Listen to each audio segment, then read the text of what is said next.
Hey, what's happening YouTube? This is Runner from BellatorGero.com. Not arrogant, just better. I'm just going to give a small recap on UFC 117, Silva versus Sonnen. What can I say about this card? I seriously thought that Silva was going to lose his title, but I did say in my last video that Sonnen gets a bit comfortable when he gets on top, and it proved that he got too comfortable and Silva finished him off. And I think that's the only fight I really want to go on about on that card. So moving on to my pre-fight predictions on UFC 118, Penn versus Edger 2. I'll start off by starting with the welterweight division with Nate Diaz and Marcus Davis. Nate Diaz, he's lost quite a few of his last, say 3 of his last 5 fights, and he needs to pull this one out of the bag. But I can see this fight going to decision, and for some reason I've just got Marcus Davis, the Irish hand grenade, taking this fight. I don't know how, but we'll just see how it goes really. But I see Marcus Davis winning this by decision. And moving on to the lightweight division, Kenny Florian versus Maynard. This is for the #1 contendership for the lightweight division.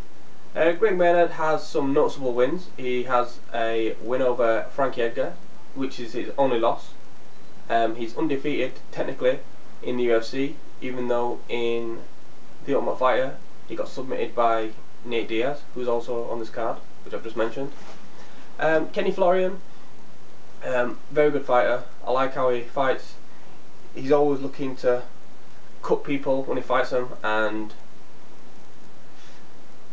he has to win this fight, because if he doesn't, I don't see where his career is actually going, because he started off at 185, then got beat by Diego Sanchez, then cut down to 170, didn't lose a fight in that weight category, and then he's moved on to lightweight, where he had a good run, then ran into BJ Penn, who submitted him.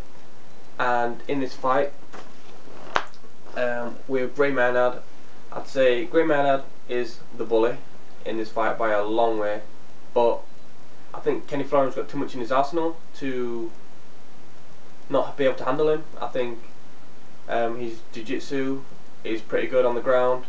I'd say his Muay Thai, it's great. His stand-up, he's got good kicks, and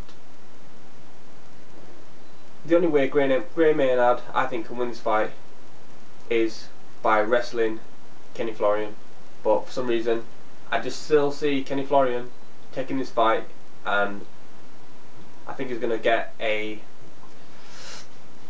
second round submission.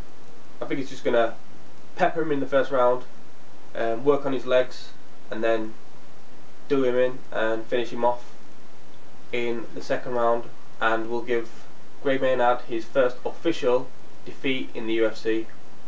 And next fight is let's see, Demian Maia versus Miranda. Miranda, I haven't seen much of this guy at all. I've looked at his fights that he's had, which you can get on YouTube. I think he's got 1 or 2 fights on there. It looks like a pretty well built guy. His jiu-jitsu's pretty good. He's got a lot by, it looks like he's a handy guy, and I'd say if Demian Maia wants to win this fight, he needs to take it to the ground, because I won't say Demian Maia has the best stand-up in the world. It's improving nonetheless, but I think he needs to take this fight to the ground and try submit him. How would I put it? Miranda, he's a jiu-jitsu slash boxer fighter as such, but I'd say Demian Maia, just stand with him a little bit, just let him feel comfortable, take him to the ground, submit him nice and quick, and get this fight over with, because I think Demian Maia now is going to be a force within the 185 division, and he's going to have some bad blood with every single fighter he fights from now on, because when he fought Marco and got knocked out within seconds, and then fought Anderson Silva, I just think he's got to show people that he's not messing around and he's a serious contender for the title. But it's going to have to be with someone else, not Anderson Silva. So I'm going to say Demian Maia, first round submission, and that's how I'm going with that. On to the co-main event, which I'm looking forward to, which is James Toney versus Randy Couture. James Toney, big mouth boxer who thinks he can knock out everyone with one punch, saying he can knock out Brock Lesnar with one punch, knock out this guy with one punch. Well, maybe he's a boxer, and if he was fighting in a boxing ring, then maybe he'd be able to knock him out. But I think Randy Couture should be smart, and he should stand with him, play around for a little bit. But then I think he should shoot him for a takedown. But I'm not sure how good Randy Couture is with his takedowns anymore, because he's getting on a bit. But I just want to see this fight. I want to see James Toney get pummeled and just see him get broke, because when you see someone who's not used to being on their back, then you're like, yeah, they look so vulnerable. It's like when Brock Lesnar, when I seen him on his back, he looked so vulnerable. Granted, he came out and won that fight, but he looked vulnerable nonetheless. So how I see this fight going, I see Randy Couture, for some reason I do see Randy Couture being a bit silly and standing with James Toney for a little bit. But if I was him, I'd stay on the safe side, take him to the ground and just beat him up. Pretty similar to how I'd say Chael Sonnen should fight. I'd say Randy Couture should just get him to the ground, beat him up. He ain't got to worry about submissions or anything like that, because James Toney is not anything in the MMA world.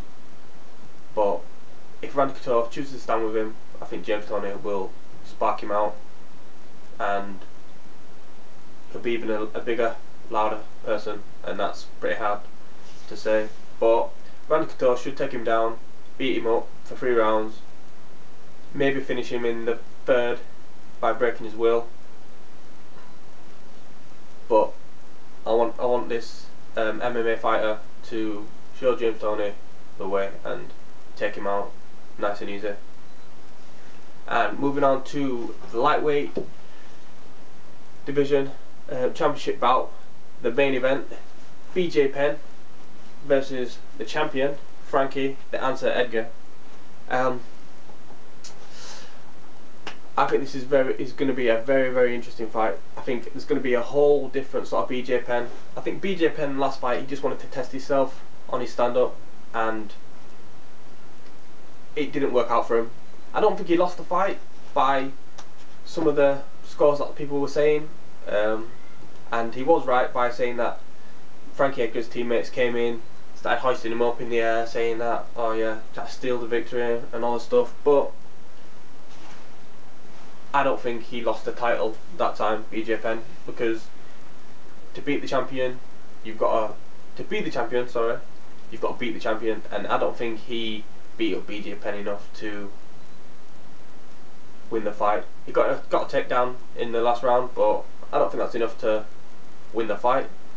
But anyways, going off course, I think BJ Penn is going to come in rough and ready, and he is going to absolutely decimate Frankie Edger. I think he's going to take him down, stand up with him for a little bit, take him down, use his jiu-jitsu, use his skills, and just absolutely take him to pieces. And that's what I hope will happen, because I like BJ Penn. He's a nice fighter, and Frankie Edger, small guy, mild-mannered, and he's not a trash talker. BJ Penn is, but I just see BJ Penn coming back after his loss and really taking care of business.